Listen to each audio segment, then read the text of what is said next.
Pemirsa Hotshot SCTV, bulan suci Ramadan tentunya menjadi momen yang dinanti-nanti oleh seluruh umat muslim dunia, tak terkecuali di tanah air. Suasana hangat dan penuh semangat terlihat dari banyak orang untuk menyambut bulan penuh berkah ini. Namun, ada pula yang harus dibelenggu kesedihan. Lantaran di Ramadan tahun ini, pasangan selebritis berikut ini justru tak bisa menjalani Ramadan bersama pasangan. Berikut tim Hotshot merangkum pasangan yang tak bersama lagi di bulan Ramadan tahun ini, seperti salah satunya Indra Bekti dan Aldila Jelita. Ya, pasangan Indra Bekti dan Aldila Jelita menjadi jajaran pertama selebriti yang nelangsa di bulan Ramadan akibat rumah tangganya yang sedang menjalani proses perceraian. Bagaimana tidak, 12 tahun lebih membina biduk rumah tangga tentu bukanlah waktu yang mudah bagi Bekti. Terlebih lagi, pria yang telah memiliki 2 buah hati itu bisa dibilang sebagai pribadi yang baik, menyayangi keluarga. Sayangnya, Bekti dan Dila di Ramadan kali ini sudah tak serumah lagi. Lantaran Dila menggugat cerai Bekti di saat presenter 45 tahun itu tengah menjalani masa penyembuhan usai operasi pendarahan pada otaknya. Dengan demikian, Bekti dan Dila harus jalani bulan Ramadan masing-masing dan tak berkumpul bersama kedua anak-anaknya, mengingat Daphne dan Abel kini tengah tinggal bersama Dila. Ya nggak nyangka ya bisa kayak gini akhirnya, dan itu terjadi di keluargaku gitu, karena kakakku baik-baik aja nih sama istrinya. Ya memang ini mungkin yang harus dilalui, padahal sih mana mau sih kita bercerai. Udah anak udah gede-gede gitu kan, ya tinggal mereka yang harusnya mengerti benar apa yang harus mereka lakukan, anak-anak harus lakukan ya. Pasti mereka sedih, ayahnya nih berpisah, itu pasti. Karena emang pas kemarin ditanyain tanggal segini, memang Mas Bekti nggak bisa datang. Ya udah emang sepakat gitu. Kemarin kan juga mempertanyakan lagi Mas Bekti, aku bilang gitu jawabannya. Ya kita jalanin aja dulu untuk proses sekarang, aku bilang gitu. Nanti kalaupun Allah berkehendak lain, kita lihat lagi nanti. Agak sedikit jauh sama anaknya, tapi tetap kita keluarga itu selalu memfasilitasi kalau misalnya Bang Indra ini nanti mau buka puasa bersama sama anaknya, ya nanti kita bisa setting lah gitu, ntar kita booking tempat, terus waktu jadwalnya nanti kita buka puasa bersama. Justru ingatnya tuh dia malah takjil yang biasa dulu waktu kita masih sama-sama di Radio Dalem gitu. Masih ada nggak sih si Bang ini nih yang jualan es kelapa atau kolak, dia paling favorit kolak gitu. Terus kita kalau puasa kemarin sih alhamdulillah masih ada, cuma tahun ini kan kita nggak tahu ya, mudah-mudahan diberi kesehatan, mudah-mudahan masih jualan. Jadi kalau untuk menu berbukanya sendiri sih dia nggak ada yang gimana banget, spesifik banget. Cuman biasanya kita kalau buka tuh emang nggak pernah langsung nasi ya. Biasanya makanan ringan dulu, takjil kayak gitu. Kemudian kayak kolak, kayak es buah, gorengan kayak gitu. Nah pastinya gorengan nih yang nanti agak dikurangi.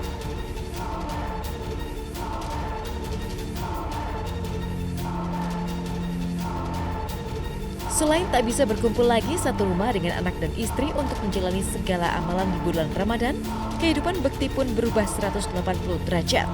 Di mana untuk menjalani bulan penuh berkah ini, Bekti harus kembali tinggal di rumah masa kecilnya, yaitu rumah orang tuanya yang berada di kawasan Radio Dalam, Jakarta Selatan. Benarkah ia ingin luangkan waktu bersama keluarganya saja dan tak ambil pusing terkait perceraiannya? Oh iya juga, sekalian akhirnya pas aku kesini, kalian juga balik kesini. Kita renov rumah, jadi tuh lihat tuh ya, kayak tuh lihat tuh, Allah rumah gue, ya Allah, ini rumahku waktu kecil, sekarang lagi mau direnovasi sedikit untuk mengeluarkan yang namanya rayap-rayap.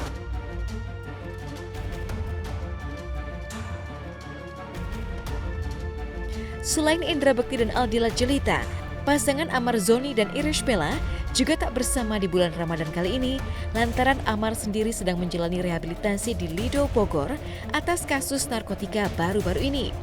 Ya, menikah pada 28 April 2019 lalu, Irish Bella memang berharap Ahmad Zoni bisa menjadi imam yang selalu membimbingnya ke jalan yang benar hingga berhijrah bersama adalah tujuan dalam berumah tangga. Namun ironisnya, sosok lelaki yang diimpikan Irish Bella bisa menjadi imam dan panutan, kini lagi-lagi harus berurusan dengan pihak berwajib karena mengulang kesalahan yang sama, yaitu penyalahgunaan narkoba. Harus dipisahkan dengan keadaan tak terduga dan sempat membuatnya syok. Lantas seperti apa Irish Bella yang hanya bisa meratapi nasib sembari menjalani Ramadan kali ini hanya dengan kedua anak-anaknya saja tanpa adanya suami di sampingnya? Update terbaru adalah menurut keterangan penyidik, Mas Amar sudah jalan ke Lido, tempat rehabilitasi. Sekarang dia udah mulai proses rehab di Lido. Mungkin kurang lebih sekitar 3-6 bulan. Saya memohon izin juga untuk melanjutkan kehidupan saya ya, kegiatan saya sehari-hari sebagai seorang ibu, ngurus anak-anak, dan juga sembari saya memperbaiki tanggung jawab saya kepada pihak-pihak yang terkena dampak dari situasi ini. Itu aja sih yang bisa saya sampaikan. Saat ini saya belum bisa ngomong banyak ya teman-teman. Saya mohon doanya aja, semoga diberikan kekuatan, diberikan kesehatan, ya bisa melewati ujian ini. Ya insya Allah. Sebenarnya ini malu juga Bapak. 6 tahun yang lalu udah terjadi dan terjadi lagi sekarang. Nanti udah kondisinya udah enak dan suasananya udah enak juga, Kaibel juga udah bisa jenguk juga.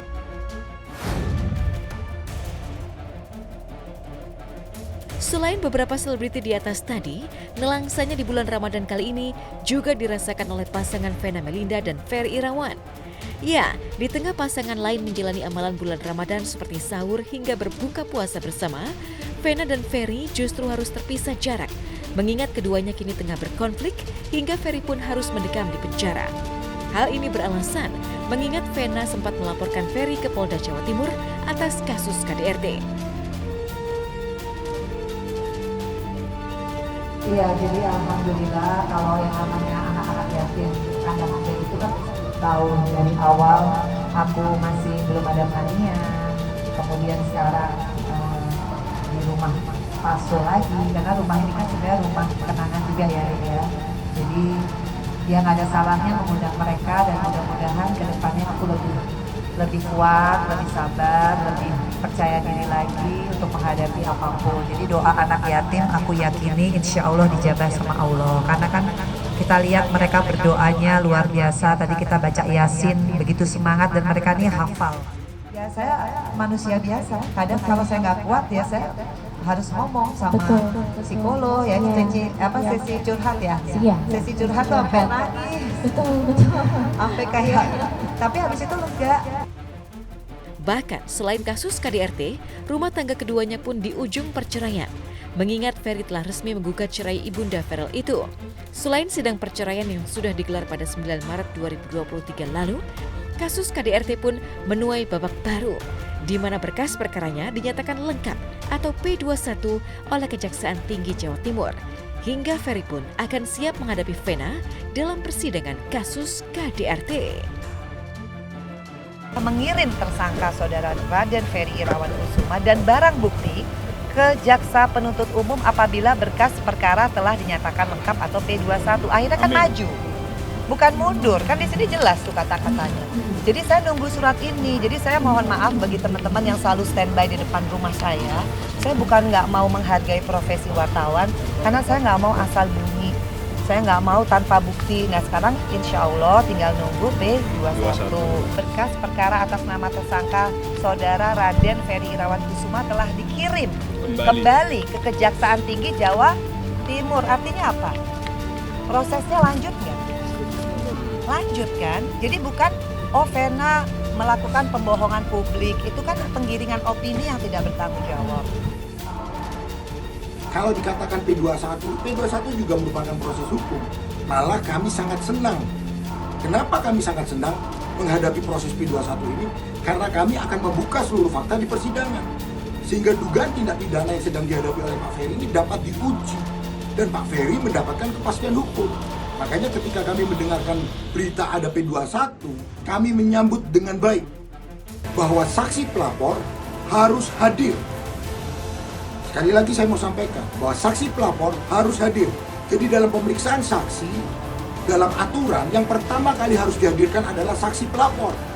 Itu menjadi aturan, itu sudah menjadi aturan begitu. Vena Melinda tidak dihujat karena sudah berhasil saya bantu dia. Saya berhasil sekarang sudah sudah mau sidang, sudah mau penyerahan tahap kedua. Ya kan kalau timnya lawan kan selalu kompres sama nenek-nenek di Jakarta.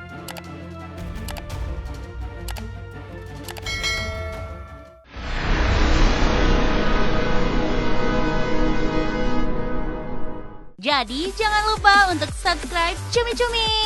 Ditekan ya tombol lonceng merahnya.